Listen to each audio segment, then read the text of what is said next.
it is 9 p.m. in RTD. It's time to English New Edition. For tonight headlines, we have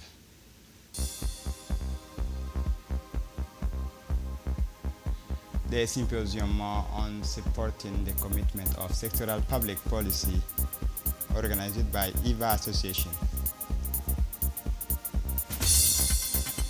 Southern Africa, 68 million affected by El Nino drought. Welcome to our newsroom. As part of his campaign for election as chairperson of the African Union Commission, the Minister of Foreign Affairs and International Cooperation, Mahmoud Ali Yusuf, is actively continuing his continental tour. This Tuesday, August 20, 2024, he paid a visit to Kampala, the capital of Uganda, where he was received by His Excellency Yoweri Kaguta Museveni, President of the Republic of Uganda. During this meeting, after the customary greetings, Minister Mahmoud Ali Yusuf delivered a special messages from the President of the Republic, His Excellency Ismail Omar Guelleh, to his Ugandan counterpart. He also conveyed the warm greetings of his Djiboutian counterpart and congratulated President Museveni on the elections of Uganda as the headquarters of the African Humanitarian Agency, as well as for the leading role that Uganda is playing in the Peace and Security Council of the African Union, especially after his brilliant re-election in February 2024. Aware of the challenges posed by the regional competitions for this position, the minister, with the valuable support of President Guelleh, continues to deploy sustained effort to obtain the support of all African nations, including those who are also presenting candidates. He took this opportunity to commend the important role that President Museveni is playing as an influential leader on the African scene, particularly in the continent's stabilization and development initiatives. He expressed his wish to work closely with the Ugandan president in the event of success in the election in order to promote the necessary reforms within the African Union and to strengthen regional cooperation. The meeting took place in an atmosphere of cordiality, reflecting the long traditions of friendship and cooperation between Djibouti and Uganda. Minister Mahmoud Ali Yusuf was accompanied during his important visit by His Excellency Abdi Mahmoud Abe, Ambassador of the Republic of Djibouti to Ethiopia and permanent representative to the African Union. Buoyed by the valuable support of President Guelleh, Mahmoud Ali Yusuf continues to approach each stage of his campaign with hope and commitment, with the aim of building a broad consensus around his candidacy for the presidency of the African Union Commission. Djibouti's National Meteorological Agency reports that hot season rains have affected the whole country. This morning, Djibouti experienced light rains, bringing a noticeable change in the weather. The weather went from the stifling heat to a moderate and comfortable atmosphere, offering a feeling of freshness to the inhabitants. These light rains have helped to reduce the high temperature, but they will leave a few puddles in the capital's arteries, which will be treated by the institutions in charge of managing the capital and the roads. These rains occur in summer hot season, characterized by high temperature and high humidity, often making weather conditions hot and difficult. Inland regions, in particular Dakhil and Obok, remote areas of Tajara, also experienced a rainfall. In Dakhil, the villages of Gourabous on National Highway 1 in the Wed Goba'ad flowed abundantly. The sub-prefecture of As'ila received heavy rainfall with 40 mm and Bondara 35 mm, as well as Galafi 30 mm. In summer, light rains are particularly important as they help to reduce the heat and make the climate more pleasant and bearable. Even puddles are still visible in some area of the capital and the main towns. In rival areas, the hot season's rains are a godsend for nomadic families who will be relieved of the lack of waters for their families and livestock. Summer rains play a crucial role in making climatic conditions more bearable, but by mitigating the impact of intense heat and improving living conditions in rural areas. The symposium on support for sectoral public policy engagement, a three-day symposium on supporting Djibouti Association is working in the file of sustainable development to engage sectoral public policy, opened this morning in Bandar Jadid, co-organized by the NGO EVA and the NGO Sahel. The symposium was attended by members of over 60 associations, government officials, and the acting deputy directors of UNICEF. Focusing on water, sanitation, and climate change, the symposium invited participants to debate, reflect, and analyze ways and means of putting in place a common action plan to strengthen civil society participation in defining and implementing sectoral public policies. This project heralds a turning point in the role that civil society must play in the design and implementations of sustainable development objectives in synergy with the sectoral departments. Civil society must take ownership of its missions as well as a development player, and must rise above the barriers it has raised for itself by providing local and adaptive solutions to the challenges of climate change, as well as access to drinking water and sanitation. The time for expecting everything from ministerial department is over, emphasized the president of NGO EVA, Ahmed Ali Muhammad, suggesting that civil society has a role and responsibility in the design and elaborations of sustainable development projects to make government actions efficient and effective.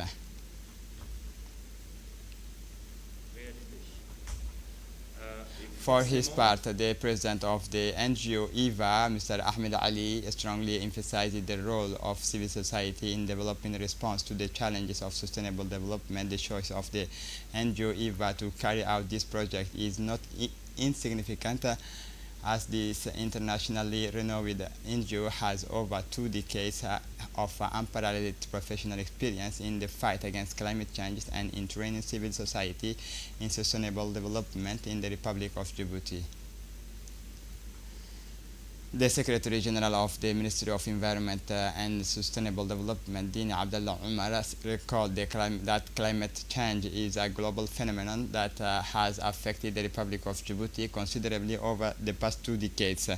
This project heralds a turning point in the role that civil society must play in the design and implementation of sustainable development objectives in synergy with the sectoral departments. The RTD management, in collaboration with trainers from Camp Lemonnier to the August 20, concluded an intensive training course for radio technicians and operators.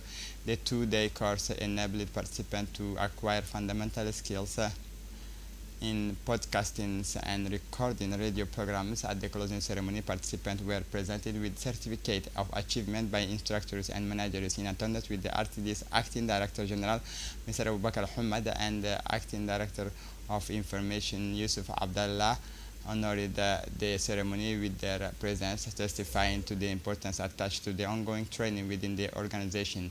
This initiative is part of a drive to strengthen the technical capabilities of RTD staff, essential to meet the growing demands of the modern media landscape.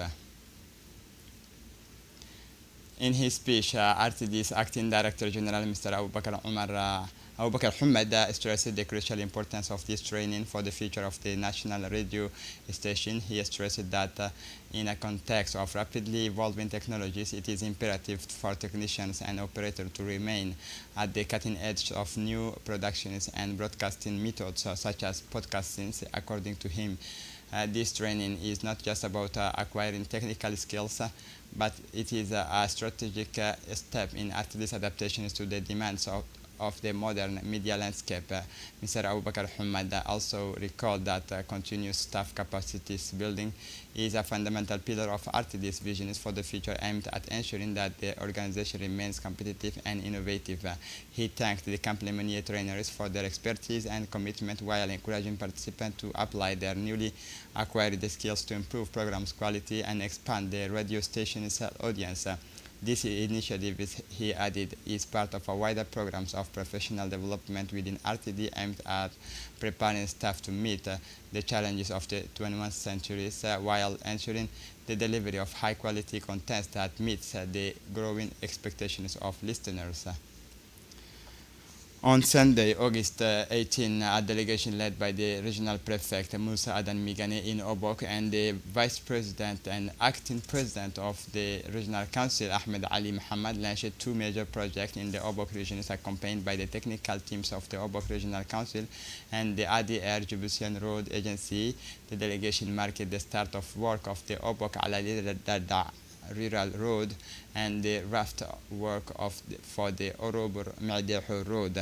These projects are being carried out under the ADIL programs funded by the European Union and implemented by Expertise France. The day began with a courtesy visit and the briefing meetings at the prefect office. Then the delegation visited the site of the launch of the rehabilitation work of the Obok Alali Dada Malabol track at an 80 kilometers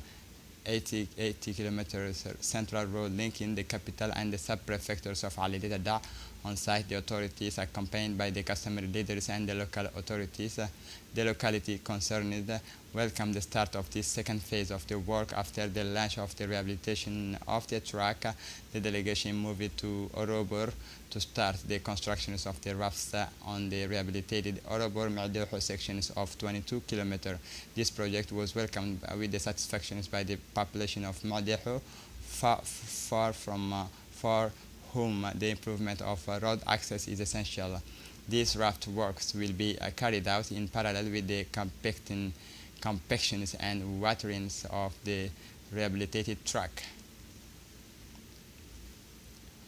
In his speech, the ADR officials expressed his satisfaction with the launch of the work on the Obok Alali Dada track. He also stressed that the work started last March and is progressing as planned.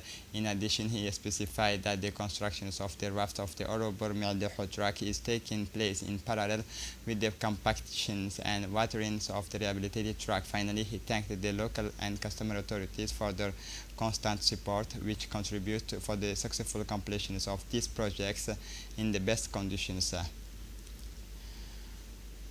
For his part, the prefect of the region, Musa Adan Migane, said after the launch of the rehabilitation of the track, the delegation moved to Orobur to start the construction of the raft on the rehabilitated Orobur Ma'deho sections of the 22 kilometers. This project was welcomed with satisfaction by the population of Ma'deho, for whom the improvement of road access is essential. These raft works will be carried out in parallel with the compactions and waterings of the rehabilitated track. As part of the fight against smuggling, Salar joint operation led by the Tajura Customs Division and the Tajura National Army seized a record amount of 13,063 kilograms of smuggled cat in Balho. This seizure, carried out on August 19, is one of the largest recent years in the region. In addition, the illegal goods, two vehicles used to transport cat, were intercepted and confiscated by the authorities. The operations demonstrate the determination of law enforcement to strengthen border security and combat illegal trade in the country. Faced with the increase in the illegal activities across borders, members of the Ali Sabih Customs Brigade are stepping up their effort to combat smuggling. This phenomenon, which affects the national economy, requires an effective and coordinated response. Discover the new strategies implemented to combat this scourge. Smuggling is an illegal activities that consists of introducing goods into the country without going through official channels and without paying the required taxes. As part of the fight against all forms of illicit trafficking, the General Directorate of Customs and Indirect Taxes deploys in response to the problems of porous borders. Mobile teams that carried out in collaboration with the army, the police, the national gendarmerie control operations at the main points of arrivals of contraband product. These customs officers says it a varied range of goods each week, including cigarette, pharmaceutical product, jerry cans of kerosene, alcohol, cat, cosmetic product from neighboring countries, committed to a merciless fight against smuggling and illicit trafficking in order to prevent the threat posed by the underground economy. For the Djibouti customs strives to ensure with the great rigors and dedication its mission that of guaranteeing the protections of the territory and the economy of the country. As a reminder, every week enormous quantities of cat and goods not authorized to import and sell in national market are seized and burned by the uniformed bodies mentioned above.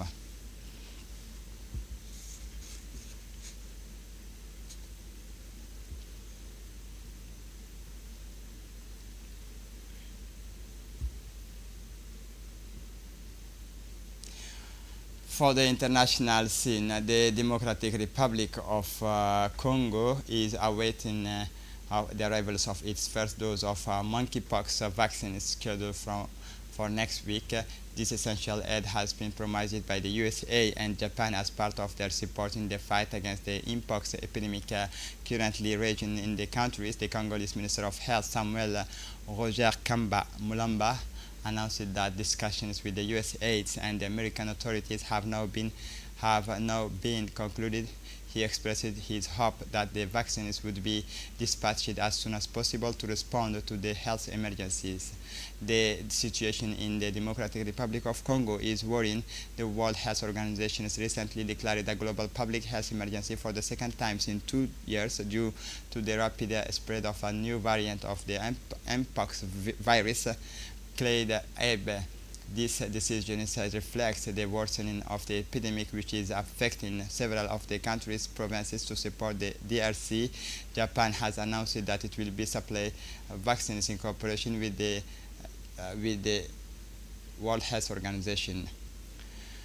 The astronomy, the first EIO General Assembly in Africa, speaking at the recent General Assembly of the International Astronomical Union in Cape Town, Sian Proctor declared that the next generation was ready to play a key role in humanity's future in space. In 2021, geoscientist and astronaut Sian Proctor was part of the first all-amateur crew to circumnavigate the globe without a professional astronaut. The billionaire who paid undisclosed millions for the trip and his three guests wanted to show that ordinary people could get into the orbit on their own. SpaceX founder Elon Musk took them as the first tourists aboard a company rocket pacing the International Space Stations by 160 kilometers. The passengers savored the view of Earth through a large bubble-shaped window added to the top of the capsule's NASA says that during the 3 days flight, proctors, a university educator, scientists, and artists from Tempe, Arizona, became the first African-American woman to pilot a spacecraft and the first commercial African-American astronaut. The importance of an event like this trip, this is to inspire, engage, and ultimately help people find a career path, explains Proctor, 54-year-old. And sports, Thierry Henry is not longer coach of the French Espoir team. On Monday, the former glory of French football announced his departure from his post to the president of the French Football Federation, citing personal reasons. He had just won the silver medals at the Paris Olympics. Thierry Henry, 47, expressed his pride in this achievement. He was under contract until next summer, but chose to step down after just 1 year. Prior to his appointment by France, Henry had already been assistant coach of Belgium, then held management positions with Monaco and the Montreal Impact in Major League Football. The Southern Africa, 68 million affected by El Nino drought. The Southern African Development Community has issued a serious warning about a severe drought caused by El Nino, which is now affecting 68 million people in the region. The weather phenomenon, which began earlier this year, has severely damaged crops and livestock, leading to food shortage and disrupting local economies.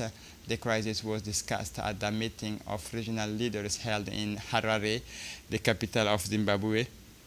The worst affected countries such as Malawi, Zambia, Zimbabwe have officially declared a state of major disaster due to the critical food situation. Lesotho and Namibia have also launched urgent appeal for humanitarian support. Despite these alarming declarations, the funds required to tackle this crisis remains insufficient. The $5.5 billion requested last May to counter the effects of the drought are still not forthcoming, exacerbating the difficulties of the millions of people affected by this disastrous situation. And to close up this news, Sicily, a 50-meter sailing boat sinks, 1 dead and 7 missing. A 50-meter British flagged sailing yacht with the 22 people on board sank off the coast of the Palermo. 15 people were rescued, but 1 died and 7 are missing due to bad weather in the Palermo area. A 50-meter sailboat with the 22 people on board sank at around 5 a.m. in the inlet of Porticello. 15 people were rescued by Coast Guard patrol boat and firefighters, while the bodies of 1 man was recovered. 7 people are still missing. The boat is believed to have sunk due to the tornado that hit the area. Divers from the fire department have already reached the hull at a depth of 58 meters, half a mile from the coast. Carabinieri, the 118th, and civil protections are collecting survivors. And this is it for the news. Thanks for watching us. Have a good evening.